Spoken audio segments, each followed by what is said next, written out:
Balik lagi kita di dalam video tutorial tentang belajar notebook LM. Halo semuanya, saya Ridwan Tutorial yang membahas tentang dunia IT, khususnya dalam dunia programming, vibes coding, AI, dan juga tentang dunia teknologi informasi secara umumnya. Video ini lanjutan dari video kita sebelumnya yang membahas tentang notebook LM. Salah satu tool yang memang sangat membantu kita dalam menganalisis suatu dokumen atau suatu data, kemudian juga dalam membuat satu laporan-laporan yang berdasarkan dari sumber yang kita berikan ke dia. Video ini kita akan coba membahas salah satu cara mudah kita dalam menggenerate dokumen berdasarkan dari gambar atau image yang kita berikan ke dalam notebook LM ini. Jadi kasusnya seperti ini. Sebagai seorang pengajar, baik itu guru ataupun misalkan seorang dosen ya yang sedang mengajar, kalau biasanya sekarang dia ada menuliskannya, menjelaskannya itu menggunakan papan tulis ya. Papan tulis itu boleh yang apa namanya yang di dalam kelas. Kalau misalkan kita mencoret-coret dari menggunakan spidol di papan tulis, menjelaskan siswa. Kemudian dari coret-coretnya tersebut kita memfoto. Kemudian dari foto tadi itu kita akan menggenerate dia menjadi semacam infografis untuk menjadi slide atau menjadi satu laporan yang nanti hasilnya itu kita kasihkan ke siswa kita atau ke anak didik atau ke mahasiswa kita. Kalau kita tidak menggunakan papan tulis, boleh menggunakan papan tulis digital. Dalam contoh ini, misalkan saya menggunakan yang namanya adalah excelidraww.com.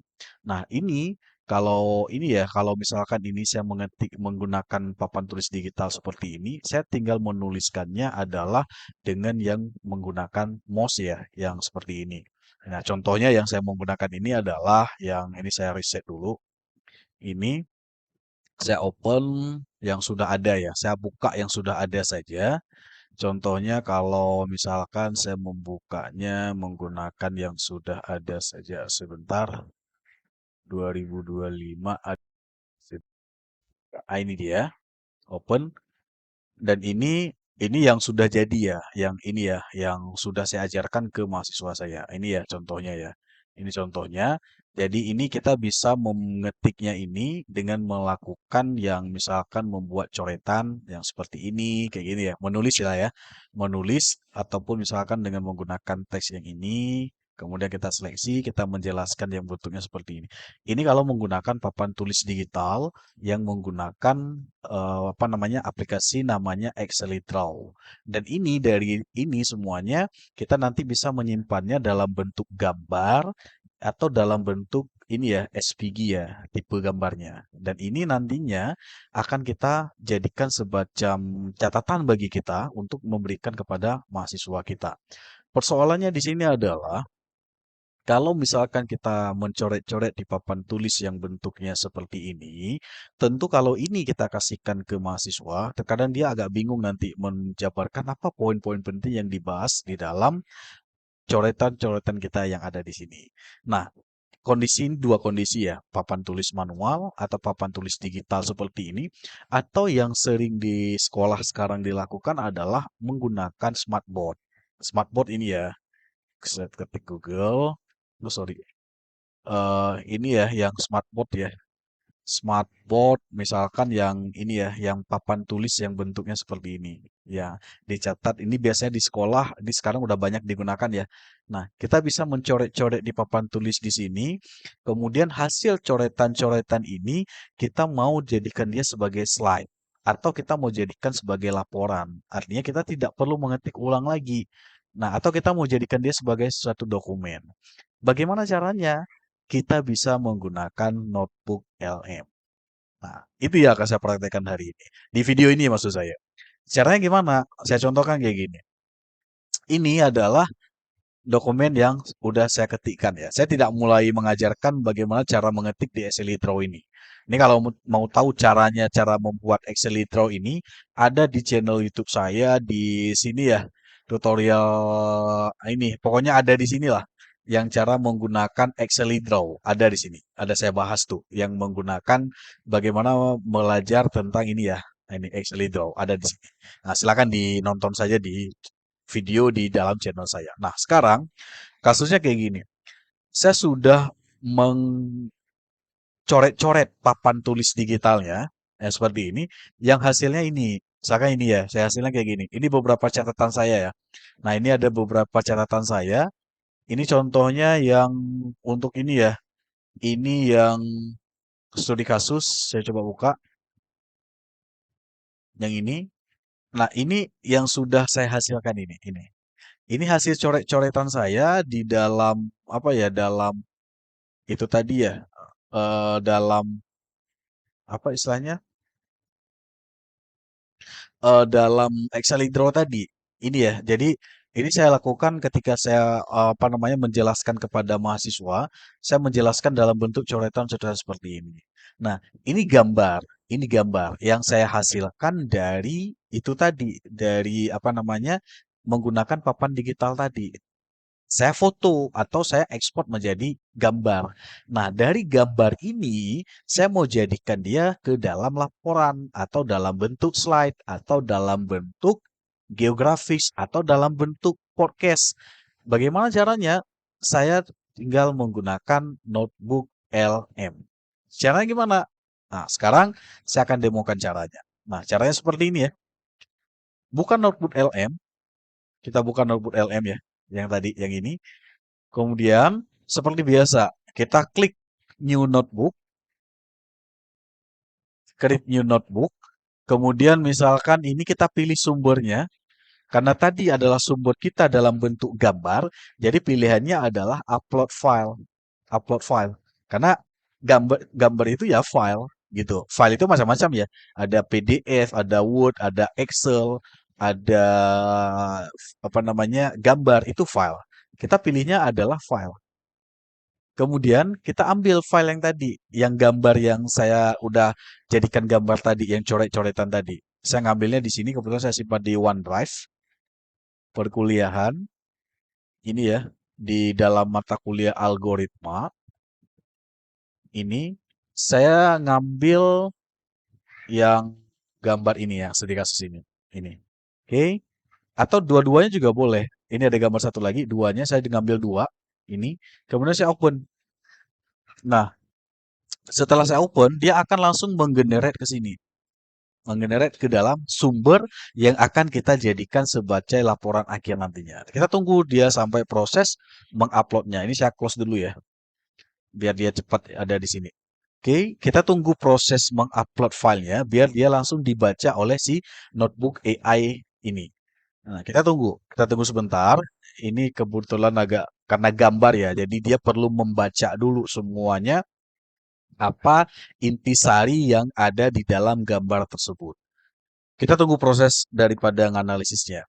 Jadi sekali lagi sambil menunggu proses ini, saya ulang sekali lagi, yang saya jelaskan di sini adalah ketika kita mencoret-coret menggunakan ini ya, artinya eh, mengajarkan ke siswa itu menggunakan papan tulis virtual yang bentuknya seperti ini. Atau sekali lagi, kalau kita menggunakan papan tulis yang ada di kelas, mencoret pakai spidol biasa, kita bisa memfoto pakai handphone, kemudian kita foto, kita upload foto itu ke dalam notebook LM.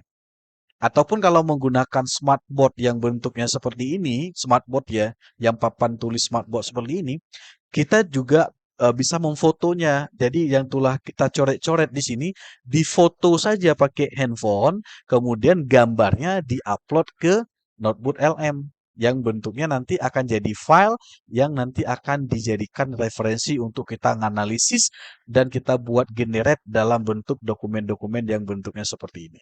Mudah-mudahan dipahami ya apa yang saya sampaikan ini. Jadi jangan sampai bingung nanti apa yang saya maksudkan tadi. Ah, gitu ya. Jadi kita tunggu proses ini. Ini kurang lebih agak lama ya. Berapa lama dia membaca file yang telah kita upload tadi. Nah, proses untuk menguploadnya udah selesai ya. Ya, di sini kita lihat bahwa udah ada yang dua gambar tadi ya, yang secara dari dua referensi gambar ini sudah menghasilkan ini dia, menghasilkan yang namanya apa intisari dari sumber yang saya upload tadi dalam bentuk gambar. Dia menjelaskan tentang logika dan algoritma percabangan ya. Nah, di sini membahas tentang flowchart, PCD kode, dan Python. Fokus utama adalah percabangan if else. Nah, ini dari gambar. Ini gambar, ini gambar. Ini kalau saya klik gambar ini satu persatu, jadinya kayak gini. Ini saya klik studi kasus, dia langsung akan menjelaskan ini sumbernya. Ini sumber gambarnya, dan ini kesimpulan dari gambar ini dia kesimpulannya. Menjelaskan tentang operator logika dan sebagainya. Oke, satu. Kemudian yang kedua, ini persiapan ujian praktikum. Ini sumber gambarnya. Ini gambarnya yang saya upload ke dia. Menjelaskan panduan komprehensif mengenai logika pemrograman. Artinya, secara teks ini udah jadi ya. Nah, sekarang kita jadikan ini dari gambar-gambar ini, kita mau jadikan seperti tadi. Mau jadikan sebagai, apakah sebagai slide atau semacam infografis. Caranya kayak gini. Sekarang saya pilih biar cepat ya. Saya pilih satu gambar ya dulu. Saya pilih satu gambar adalah yang studi kasus saja. Ini saya centang. Saya pilih yang studi kasus saja. Nah, dari yang ke satu referensi dari gambar satu ini, saya mau jadikan sebagai infografis. Caranya, saya klik, tidak langsung klik di sini ya. Saya klik icon ini, kemudian saya pilih bentuknya itu dalam bentuk landscape portrait, silahkan dipilih. Kemudian kalau pilihannya bahasa Indonesia silahkan saja. Kita pilih, saya akan pilih portrait. Biasanya sih landscape ya, biar dia agak melebar ya dan lebih luas hasilnya. Kalau misalkan ini mau ditambahkan prompt, silahkan saja. Tapi dalam contoh ini saya nggak tambahin promptnya. Kalau sudah dipilih misalkan outputnya dalam bahasa Indonesia atau mau dipilih bahasa yang lainnya, silahkan pilih generate. Ini saya ngambil dari satu referensi. Dan dia akan di-generate dalam bentuk infografisnya. Oke, satu, infografis. Kedua, slide. Kalau kita pilih bentuk dalam bentuk slide, jadinya kayak gini. Slide, saya klik slide. Si slide. Kemudian slide ini ada dua ya pilihannya ya. Detail dan presenter. Bedanya apa?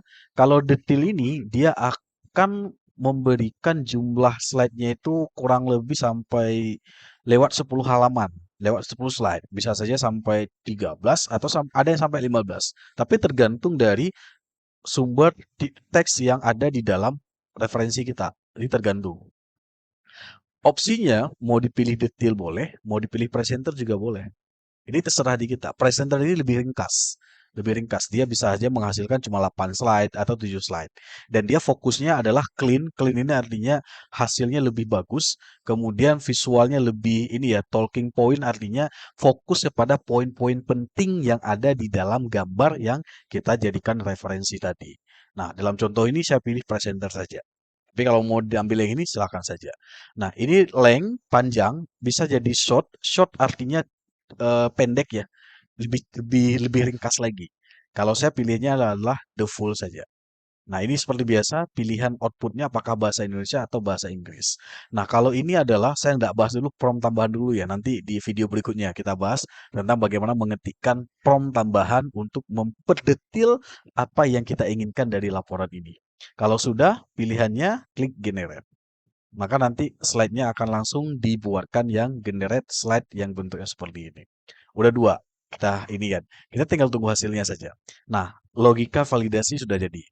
Infografisnya udah jadi nih. Ini dari satu sumber, dari satu sumber ini. Dari satu sumber. Kalau kita klik seperti biasa, dia sudah jadi semacam infografis yang bentuknya seperti ini. Nah, ini hasilnya. Dan ini memahami logika validasi pendaftaran ulang mahasiswa. Ini yang dibentuk infografis ini sumbernya dari mana? Dari ini, dari studi kasus ini, dari studi kasus ini, dari yang saya buka ini ya, dari studi kasusnya ini dia. Ini coret-coret yang ada di dalam papan virtual kita yang kita fotokan tadi itu dari awal. Ini yang coret-coret kita di papan tulis. Papan tulis manual atau papan tulis digital. Contoh ini papan tulis digital. Dan ini hasil generate ke infografisnya. Otomatis kan lebih menarik ya, lebih menarik. Dan ini sudah jelas tuh. Artinya apa yang ditampilkan di dalam infografis ini sumbernya dari sini. Dari yang kita fotokan yang ada di sini. Dan ini hasilnya. Ini kebenarannya. Nah, cuma disimpulkan dalam satu infografis yang bentuknya seperti ini. Dan ini tinggal kita kirimkan ke mahasiswa supaya dia bisa memahami lebih jelas atau bisa kita jadikan semacam portofolio kita. Ini kita mau cetak silahkan saja, nggak ada masalah. Ini ya itu yang pertama infografisnya udah jadi. Slide-nya itu tinggal dibuatkan. Kemudian lainnya kalau mau dijadikan min map juga boleh, bisa kira-kira poin-poin apa saja yang penting yang dibahas di dalam coretan-coretan kita yang di dalam papan tulis ini. Kita bisa memilih min map. Min map ini kita tinggal klik saja. Ini adalah satu sumber ya, satu sumber. Nah, kita tinggal klik min map saja. Atau mau jadikan audio, video, silahkan saja. Atau mau ditambahkan ke kuis. Kuis artinya di generate soalnya. Dari yang kita sudah coret ini, misalkan kita mau berikan kuis ke siswa atau mahasiswa kita, itu bisa kita pilihannya adalah di kuis yang ada di sini. Nah, ini slide-nya belum jadi ya. Oh ini ya, min map-nya udah jadi ini. Waktu kita klik, seperti biasa, ini min map-nya. Studi kasusnya adalah algoritma, sistem kerja komputer, input, proses, output, memori, dan ini studi kasusnya. Seperti ini metode penyelesaiannya seperti apa, kemudian ini logika percabangannya, kriteria bonusnya, ini adalah poin-poin penting yang ditangkap atau dibuatkan oleh si notebook LM. Ini min map namanya. Ini min map, aturan validasi. Dan ini memudahkan ketika kita share ini ke siswa atau mahasiswa, dia akan memudah membaca, oh ini poin-poin penting yang dijelaskan ketika pertemuan di kelas tadi. Jadi ya, ini saya close. Ini min map. Ini min map. Nah, yang lainnya slide-nya itu lagi dibuatkan. Kita lagi tunggu untuk yang pembuatan apa namanya slide-nya. Jadi sekali lagi saya ingin terangkan bahwa ini mempercepat kita ketika misalkan kita seorang pengajar atau dosen tidak kita dipusingkan lagi untuk membuat materi-materi tambahan. Hanya dengan menggunakan notebook LM ini kita dengan sangat mudah cepat dalam menyusun berbentuk laporan atau berbentuk yang lainnya. Simple sekali. Hanya tinggal kita upload source-nya, kemudian tinggal klik pilihan apa yang mau kita buatkan yang ada di sini. Nah, data table juga bisa. Data table tinggal dicontohkan saja. Ini mungkin kalau data table udah lama. Ini kenapa slide-nya lama? Karena memang dia ngambil datanya itu dari gambar, bukan dari dokumen ya semacam teks kayak gitu. Jadi si notebook LM ini dia akan apa namanya memahami terlebih dahulu apa intisari yang dibahas di dalam gambar yang kita capture tadi atau kita fotokan tadi. Jadi dia butuh proses untuk membuat slide-nya. Seperti itu ya. Nah, artinya sekali lagi sambil menunggu generating slide yang ini, yang bentuknya ini agak sedikit lama, jadi sekali lagi kalau Bapak Ibu misalkan di sekolah atau di tempat di kampus sekarang sudah banyak yang menggunakan ini ya papan tulis virtual digital atau smartboard yang bentuknya seperti ini, cara mudahnya sekali lagi Bapak Ibu bisa menggunakan yang semacam AI di dalam notebook LM ini untuk membuat report atau menggenerate dari coretan-coretan itu menjadi salah satu bahan materi pelajar yang memudahkan kita untuk kita bagikan ke mahasiswa atau ke siswa atau ke anak didik kita di dalam kelas setelah pembelajaran selesai. Dan ini saya sudah mempraktekkan ya. Ini yang sudah saya lakukan. Ini contoh-contoh ini yang saya sudah lakukan ini. Saya mengajarnya, saya menggunakan papan tulis digital semuanya. Ini contoh-contoh dasarnya yang saya coret-coret semuanya. Ini yang saya buatkan dalam papan tulis virtual. Papan tulis virtual. Jadi kalau kita mencoret seperti ini, mahasiswa kita itu kan lebih paham ya tentang bagaimana penjelasannya daripada kita hanya memutarkan slide PowerPoint saja. Jadi mungkin kalau menggunakan ini akan lebih mudah. Ini ada beberapa contoh. Ini hasil yang saya ekspor menjadi gambar yang ini berguna sekali. Artinya ini saya bisa apa namanya menjadikan bahan-bahan coretan ini menjadi dokumen yang berfungsi untuk kita berikan ke anak didik kita atau ke mahasiswa untuk dia memahami lebih lanjut. Semuanya bisa kita lakukan, mau menjadikan video, min map, atau infografis, bisa dengan mudahnya adalah menggunakan notebook LM. Kita balik ke sini. Nah, ini masih generate ya. Nah, Opsinya, sekali lagi, kalau misalkan tidak di sekolah kita atau di kampus tidak ada papan tulis virtual yang seperti ini, boleh menggunakan yang Excel Draw. Ini ya, Excel Draw ini gratis, tidak perlu bayar. Jadi di sini kita bisa, ini saya tuliskan papan tulis virtualnya, saya reset dulu. Ini ini bisa kita coret-coret, misalkan halo, ini ya, seperti ini ya. Atau kita mau tambahin gambar kayak gini ya. Misalkan adalah organ tubuh manusia. Ini gambar, ini misalkan gambar ini kita klik, kemudian kita copy, kita bawa ke Excel Draw papan tulis kita di sini. Ini misalkan kita mau hapus boleh. Ini kita hapus, hapus. Oke. Kemudian kita pastekan gambar tadi. Nah, ini gambarnya tadi. Kemudian seperti biasa, kita tinggal tarik. Ini menjelaskan tentang apa. Ini adalah apa ini misalkan. Ini adalah paru-paru. Ini ya, ini kalau menulis yang ini. Nah, ini kita nanti bisa pakai laser kayak gini. Ini adalah paru-paru. Nah, ini adalah kidney atau apa kayak gitu. Ini juga bisa kita berikan tanda, coret misalkan warna-warna yang lainnya, misalkan highlight ini seperti ini. Ini bisa juga ini ya ukurannya seperti ini. Nah, ini adalah papan tulis virtual yang memang kita gunakan untuk yang nanti kita ajarkan ke siswa. Nah, ini bisa menggunakan infocus, tidak perlu menggunakan smartboard. Ini hanya kita koneksikan laptop kita ke dalam infocus, dia langsung nanti kita bisa menggunakan mouse atau kalau tidak terbiasa menggunakan mouse, boleh menggunakan laptop seperti biasa. Kita ini tinggal mencoret-coret saja dan ini tinggal kita drag and drop ataupun kita tinggal memilih seperti ini. Ini lebih mudah. Kalau saya menggunakan mouse lebih mudah. Kalau menambahkan gambar dari download kita juga bisa. Seperti ini ya. Nah, ini gambar yang bukan dari internet tapi dari perangkat kita. Ini sama. Kemudian ini ada pilihan, ada frame, laser. Ini tinggal kita buat laser seperti ini ataupun dalam bentuk yang selection. Selection artinya kita bisa memilih seperti ini. Ini selection namanya. Nah, ini kalau mau belajar ini silakan kunjungi di excelidraw.com. Balik ke sini lagi, udah jadi slide-nya? Belum jadi ya. Kita tunggu beberapa saat lagi untuk yang generate slide-nya tersebut. Dan ini slide-nya udah jadi ya. Dari yang kita sudah ngambil dari satu referensi tadi. Ini slide-nya. Ini. Ini slide-nya kita coba klik. Dan ini slide yang sudah jadinya. Nah, ini waktu kita preview, expand, hasilnya seperti ini. Seperti ini ya. Nah, ini slide ini dibuat dari sumbernya dari mana? Dari gambar coret-coret kita di sini tadi. Nah, dari gambar coret-coret yang ada di sini, jadilah slide yang bentuknya seperti ini. Nah, ini studi kasusnya. Tinggal kita, kalau kita mau presentasi, tinggal klik ini, start slideshow, jadinya seperti ini. ESC.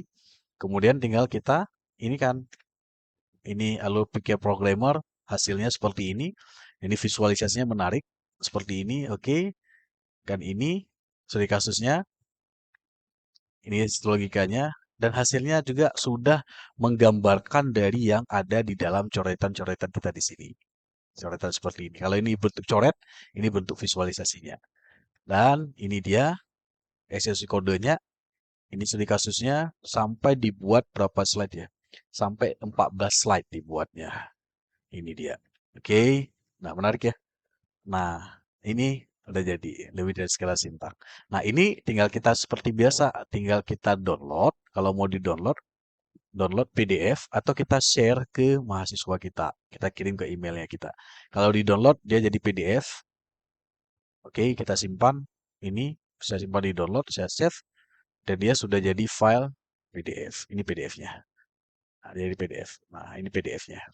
Bisa kita print atau kita tinggal bagikan ke grup WhatsApp atau ke mahasiswa kita.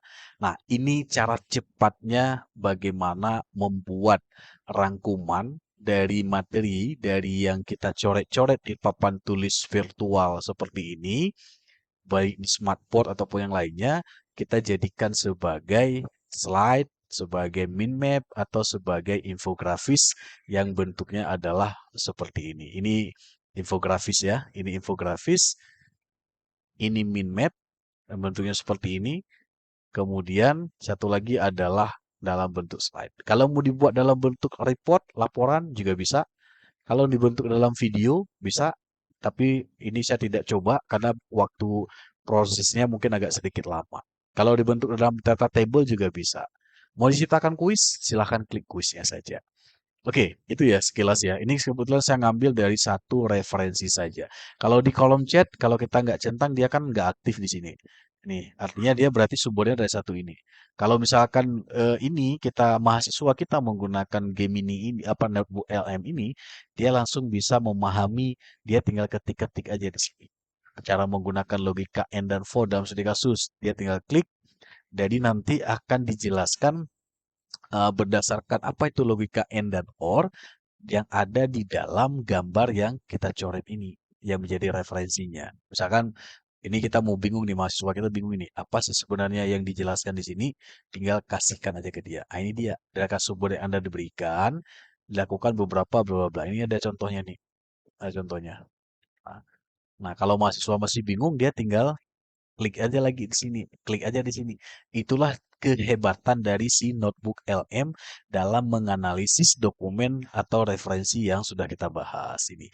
Oke, ini ya contoh simpel sebagai seorang pengajar bagaimana memanfaatkan daripada notebook LM untuk membantu kita dan mempercepat kita dalam membuat yang namanya slide, menganalisis gambar, dokumen, dan membuat hal-hal yang lainnya yang simple sekali, yang mudah sekali, dan tidak perlu repot hanya dengan menggunakan notebook LM yang bentuknya seperti ini. Yang lainnya nanti kita bahas di video berikutnya, misalkan membuat untuk paper, menulis paper, menganalisis misalkan literatur review, kita bisa menggunakan yang notebook LM. Saya akan jelaskan lagi nanti di dalam video-video saya yang berikutnya, karena di video di dalam channel ini, dalam notebook LM ini, saya sudah banyak melakukan apapun yang saya ingin analisis hanya dengan menggunakan notebook LM yang bentuknya seperti ini. Oke, terima kasih banyak. Selamat belajar, semoga bisa dipahami.